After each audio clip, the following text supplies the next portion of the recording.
Ngayon, let me continue yung mga creepy experiences ko dito sa bahay. But before that, I just want you to know or kung ano nga ba yung what ayaw focus. Ayan.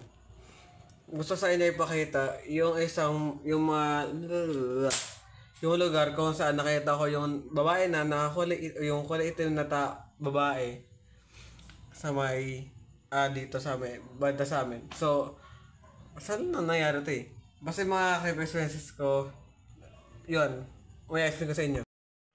So, naka-flashlight ako kasi nasira tong ilaw na to, kaya kailangan ko gawin ng flashlight.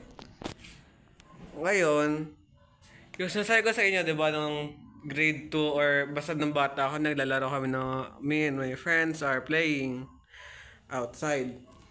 Now, since we're playing, wala sa isip namin, wala sa utak namin, and I know that I am the only one na nandito sa bahay na to. Or, I mean, we are outside, wala kami dito. Wala kami sa loob, ano kami sa labas. Dito. Kumbaga, ang naandito na, mapakita ko sa inyo yung bahay na yun. Para panigurado, iba na itsura niya kumpara dati.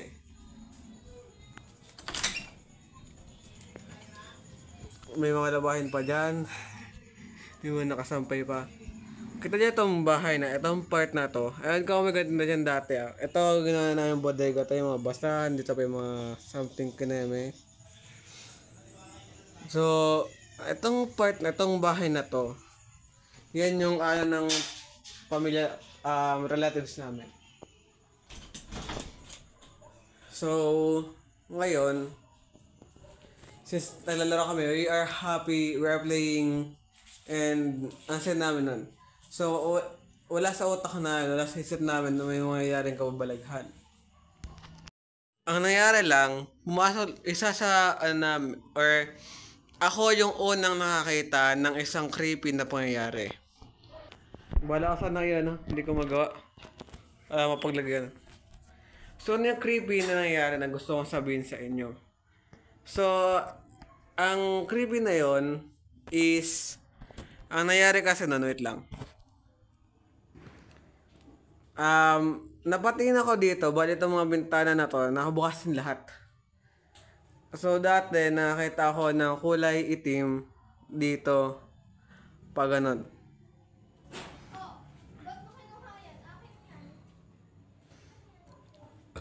And next naman, syempre kung sa perspective ko dito, so, halimbawa, ito yung, syempre pa ganun siya. Para pag ganun siya, night naman. So, ano nangyari nun, that time, sobrang, tako. Sabi ko, saan kayo nagpunta yung black figure na yon? Nangyari niya, from dito, nakita ko nga kasi siya. Diniretso ko talaga siya, at like, punta ko talaga siya doon. Tapos, nung tumingala ako sa taas, alangan tumingala ako sa baba. Nung tumingala ako, nakita ako ng isang babae na nakaputi na nakalutang. And that freaked me out. So, kumbaga, ito yung multo nung black lady, black something thingy. Dito kami, naglalaro kami noon. Ito pala yung gusto kong ipakita sa inyo. May kasi, so, ayos pa na dati. Dito kami naglalaro noon. Bukas yung mabentana na to. Nakatawa siya dito, pag ganun. Dahil siya, wala curious ako ano nasa na yung babae na yun. Pumunta ako dito, may bintana doon, tumingin ako sa taas. At di niya dapat makita nasa taas. Ay merong babaeng na kulay puti. Creepy, di ba? So, ang karanasan ko dito sa sa school, ay sa school ako ay isang Boy Scout noon, and may nangyari sa akin hindi maganda at nakakaya siya. Kaya sabihin sa inyo kung ano yun. Ngayon, nakatakot na yun. Gusto ko nang umuwi kasi nga may nakakaya pangyayari sa akin, at kapag may nangyayari na kaya sa akin, gusto ko, I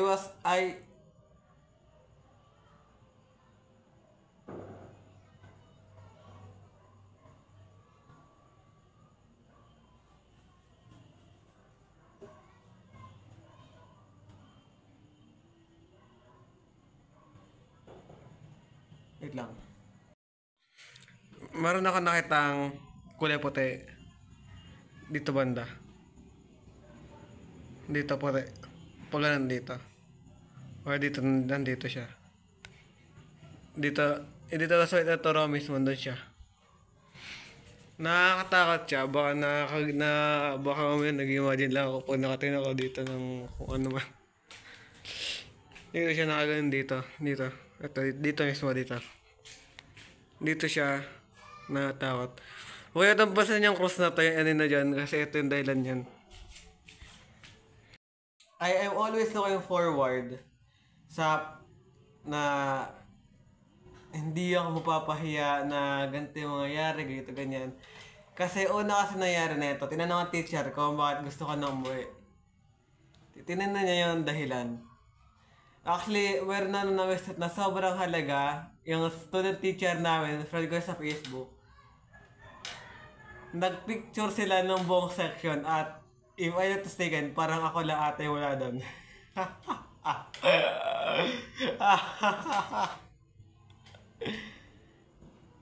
Kasi, nasa isip ko nun, pag nag-boy scout uniform nga ako, gubaan ako ng X ng ganito ganyan. Gubaan ako. Kumbaga, basta yun. I am doing my best to cover kung ano nakakayang nangyari sa akin. Pero, ewan ko ba, basta ito na yung next na natin. Nung time na, na CR lang ako, or wala ako sa CR, malapit ako sa CR kung saan nagtatambay yung mga teacher namin.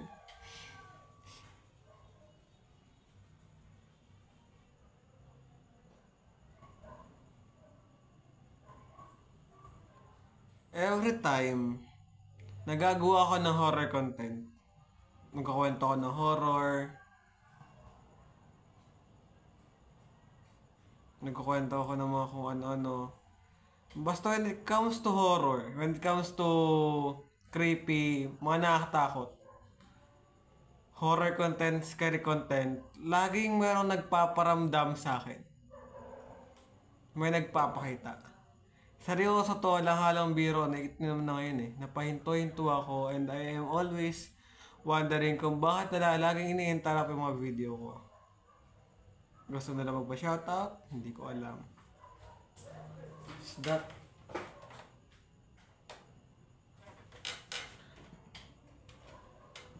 Ano yun? Hindi na ako natutuwa sa nangyayari ah. Kinakabahan na ako. What is happening? May narinig kayo, di ba? Kinakabahan ako. Kinakabahan ako. Seryoso. Kasi, may nakita ka ditong itim. Tapos, after mangyari yung, meron ako nakita dito. Nagkulay puti na naman. Nag-break out na ako dito. Seryoso. Nakapunta ako sa ganito. Hindi ko nalo kung ano nangyayari. Seryoso. Ang nangyayari kasi yung ganito. So, andito yung ko. Okay mo siya itong, sawsaan yan. Natin ako. Meron nakita dito itim. Dito banda. Kaya nakita niyo gumanon ako. Tumingala. Tumingin ako dito. Wala naman ako nakita. Ewan ko ba? Tapos, natin baka meron dito. May nakita ba kayo dito? Hindi ko na ako ano yung makikita nila. Pero i-review ko na yung footage. Tapos, nung nakita, wala namang ganon. Tapos, pumunta. Nahit, tuwing naka dito, wala naman. Nawala, because may tunog. At isa pa, meron ako nakita dito. After yung mangyayari yun, meron ako nakita dito, puti na naman. Hindi ko na bakit may nilagay dito ang revolta ng Nazareno or natatakot ako dito kasi talaga siya dito, nagmumukha siyang black figure. So natanggalin to, lipot na lang doon sa may collection ng revolta. Balik po yung pamilya ko kaya po wala po magagawa dahil hindi po akin yan. Baka sa inyo, nagpapisya po tungkol na bawal revoltas baron kasi hindi nga po kami Hindi nga po Kristiyano yung pamilya ko. Ako lang po yung Kristiyano dito. Pero I am freak. Ewan ko ba, pero nagkikreepy na ako. Nagkikreep out na ako, promise. Lagi nila sa nagpapasikat sa mga yung ginagawa ko. Ewan ko ba, pag horror content, di ba, nakapasin niyo pag 3 AM.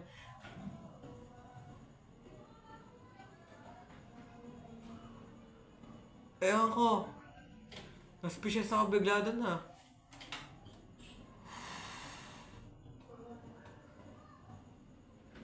Asya ko na.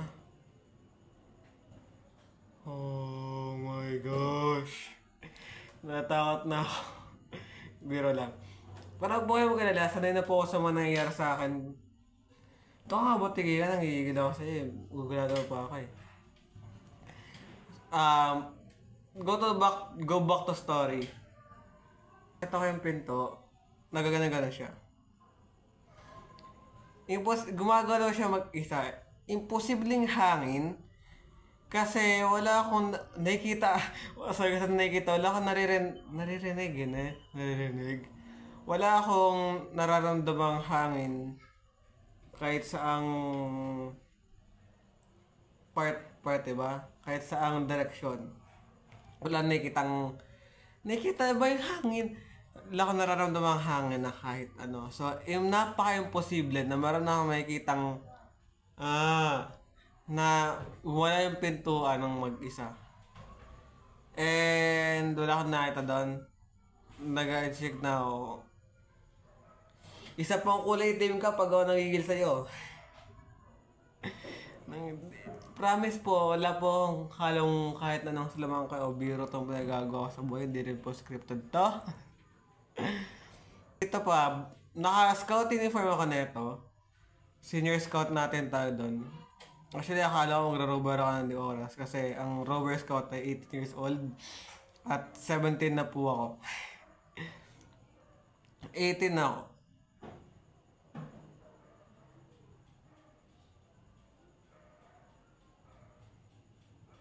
Nakaputi na naman.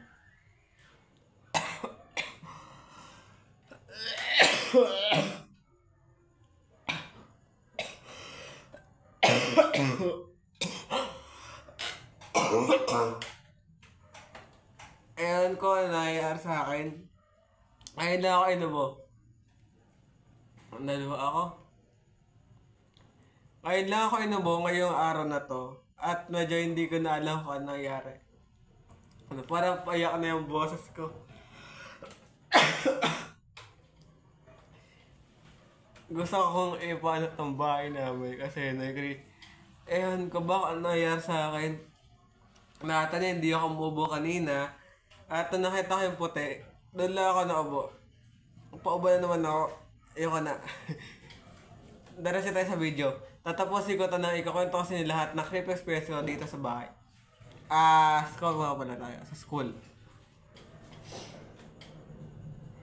So, alam na yung paliganado. May luha ba ako? Naluha ako sa ubo na yun.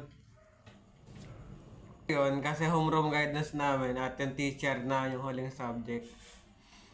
Mayroon yan, pinapunta ko ng teacher ko sa akin yung gamit ng advisor namin sa may math and TLE department. Wala akong ano that time and ang uwi namin kasi alas 5. Buti ka mo, ginawang alas 5 kasi ang original na pasok namin ay 12:45 to 7:15. Ginawang 12:05 to 5:25. Tinastify ko sa church na ng prayer meeting dahil isa talaga sa prayer request ko. Ayoko umuwi ng gabi dahil ang prayer meeting or yung gawain namin ay nag-umpisa ng alas 6. So, parang patapos na kapag wala ako. Siguro sobrang creepy pa nun kung utosan na ako tapos 7:15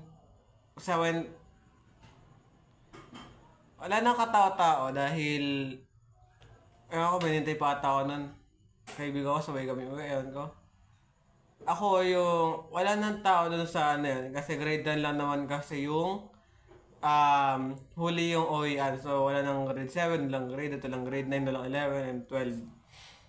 So, grade 10 na lang. At wala na rin grade 10 na doon. Kumbaga, yung mga nasa room na sa may baba, umuwi na sila. Ayun, nung time na yon, wala naman ako naramdamang kakaiba. Nung pabalik na ako, sinarado ko na yung pintuan. Nakita ako ng puti. And, hindi ko na lang siya pinansin. Hindi ako makatakbo. Or, hindi ako tumakbo nun. Hindi ko lang pinansin. And, takot ako nun. Ang creepy niya, di ba?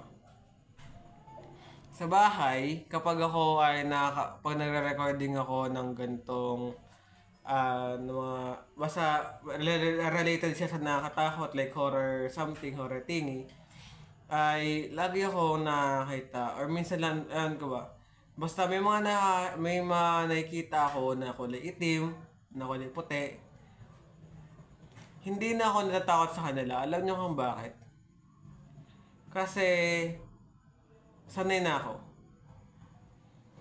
Kasi pag nare-recording ako ng madaling araw, ng gantong gabi, or madilim na,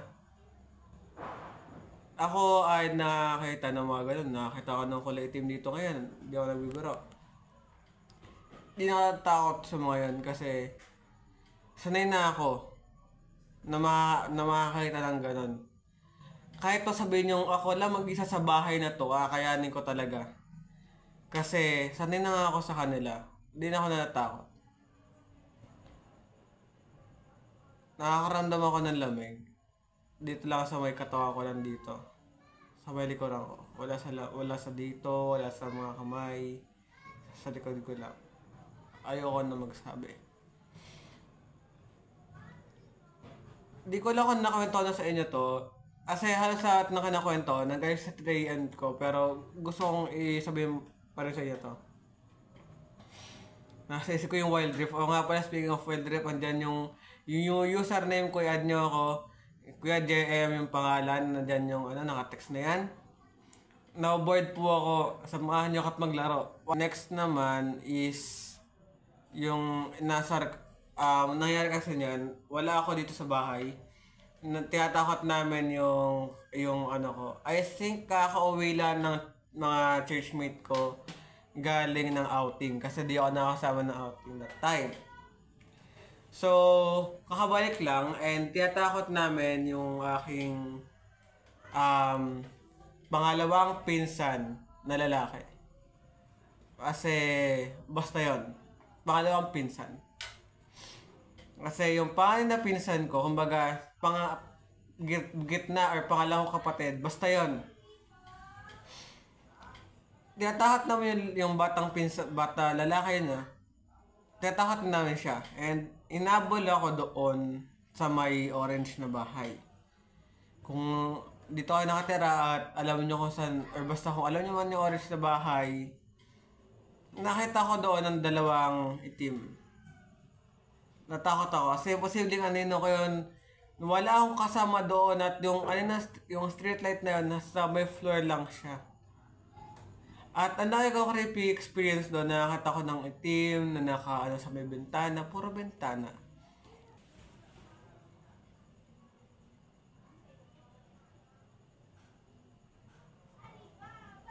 Ilaw at buksan natin yung ilaw, binuksan ko yung flash ng phone ko, sabay-sabay nating alamin kung ano yung dahilan kung bakit ako nakakita ng kulay itim dito na dito pa ganun at dito. Ang lamig sa part na to. Tingnan natin.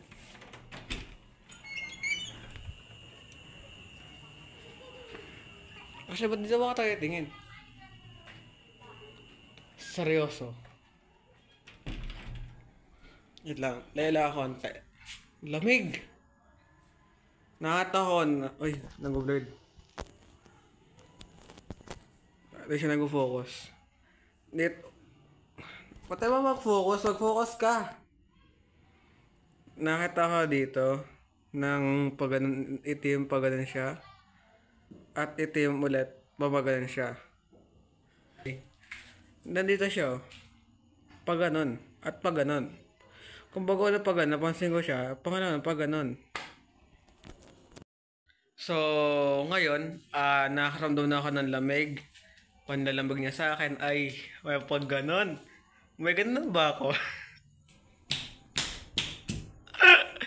Nasakta ko lang yung sarili ko eh. Nilalamig na ako, ewan ko kung bakit. Pero, ayun, don't forget to like, share, subscribe, and hit the bell notification just all for you to be always updated my future videos and lang. See ya.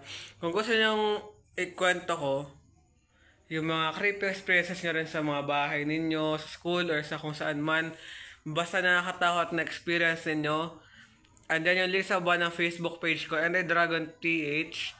I-message nyo sa akin yung mga creepy experiences ko. Diyan, kasi sa Kuya Jam ko, sa main account ko, ay hindi ako mag-ano doon na message kasi nga, kung sakali lang bigla ako sumikat at gusto niya ipagpatuloy to, naging famous yung ako at anong gagawin ko doon? Di mataba yung mga GC ko, yung mga important. And ayun, ganyan. And the Dragon page ako niya i-message. Goodbye. See you in my next video. Kung gusto niyo maglagay ng